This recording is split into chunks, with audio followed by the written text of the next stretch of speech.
Hello, this is the TradeSite U.S. Stocks and Futures Market Preview for the week beginning Monday, the 15th of June, 2015, and ending Friday, the 19th. Hope you have a good trading week. Charts, as usual, brought to you by eSignal 12. Unfortunately, not much new to report here. Here's a look at the ES front month futures daily contract. And as you can see, we are still stuck in the range that we've been in for the last many months. We've discussed this for a while. One of the flattest periods in the market in a long time. Light volume continues. I'll show you that as well.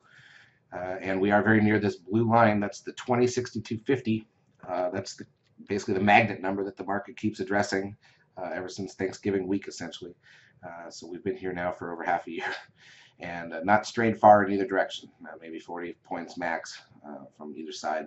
Obviously, the breakout that we looked at in May, we knew the volume was light and it failed. That's what happens when you don't have volume, and it still continues to feel like we're putting in a top, which I'm going to show you how that kind of looks in a moment. But here's the just keep in mind we did kind of sell off late in the week here. So after Monday was kind of flat, Tuesday, Wednesday up, Thursday, Friday back down, and now we're right near that 2062.50 level. So we'll look at more of that. Here's a look at let's jump to the monthly real quick. Let's pull the S&P chart up and let's go to the monthly chart. I just want to show you something that's been going on for a while now. We talked about the fact that there is a 13 Commerce seeker sell signal right here. This was back in December on the monthly chart. And remember, when you look at broader time frames, like a monthly time frame, things tend to take a little more time. And what we have here is, you can see the pink risk line from that 13 sell signal. So the sell signal can still be in place, even if you head up a little bit more until you bump into that risk line. And the last 5 months, we've traded above that risk line, but we've never gotten a candle close above it. So in order to terminate that sell signal, you need to close above that risk line and then take out the high of that candle, the next candle, which would be the next month.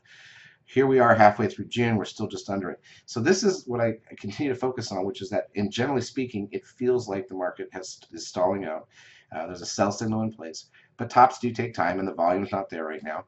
And I continue to think that we need to be looking at the downside once it breaks, maybe once that 10-day blue 10 period moving average on the monthly or whatever busts, but something's going to break here and we're going to end up heading lower, and that's what I'm continuing to look for. And I also want to point out that this is a pretty important signal when it's on the monthly chart, and the last time we got a 13 seeker sell signal on the monthly chart of the S&P was in 1999, and we all know how that played out. So you can actually see that here off to the left, and that one did end up ultimately violating the risk line. But what's interesting about that is it still gave you the top, really.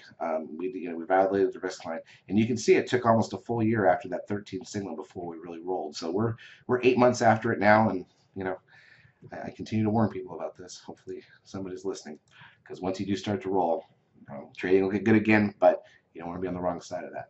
All right, so let's take a look on Friday. We were down 14 on the S&P. We were down 35 on the NDX, still holding about even for the last few months there. SOX also starting to look a little lower. Biotech's dropped almost 50. Doesn't look like much. That's a pretty flat 10 days on the biotechs there, 10, 15 days compared to what we usually get. You can see those drops in March and April. Nothing going on here. Google down 2.5 or so. Keeps it mid-range for the last few months. Apple down 1.5. Apple looks a little bit more tired, I think, than maybe the Google does right now. So we'll keep an eye on that. The VIX up 93 cents, but still under 14 and nowhere near where it's been already earlier this year. Crude oil up 93 cents, closed at 59.96. Sorry, down 25 cents, closed at 59.96.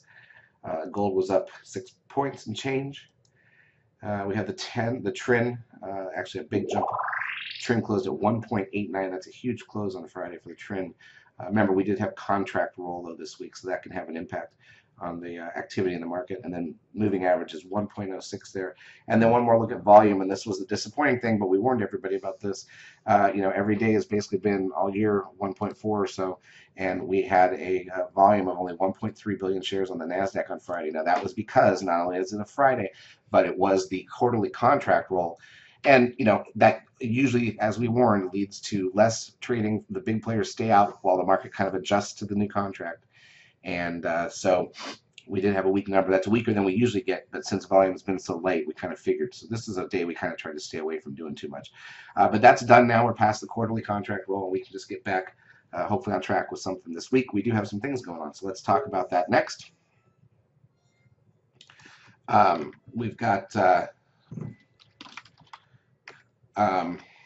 June 9th. This is actually last week, so let me move this forward.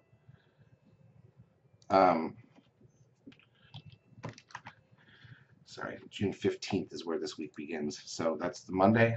We've got Empire Manufacturing Index at 8:30 a.m., Capacity Utilization and Industrial Production at 9:15, the NAHB Housing Market Index at 10, Net Long-Term Tick Flows at 4.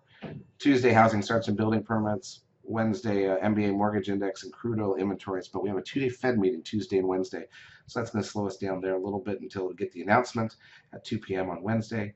Thursday, there's some stuff. Initial claims, continuing claims, that's the weekly jobless numbers, plus the CPI, which can obviously move the market, along with the current account balance, and then the Philly Fed leading indicators, also big numbers, and natty gas. Friday is triple expiration.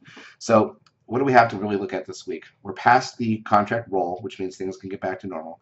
We have a 2-day Fed meeting that might slow us down a little bit Tuesday and into Wednesday morning in particular. We do have triple expiration, which usually leads to a big options unraveling move either the Wednesday or Thursday of this week. And with the Fed, on Wednesday, it's hard to say. They may hold that till Thursday. So we'll be looking at it either way after the first hour, both on Wednesday and Thursday. Friday is going to be a waste of time with triple expiration.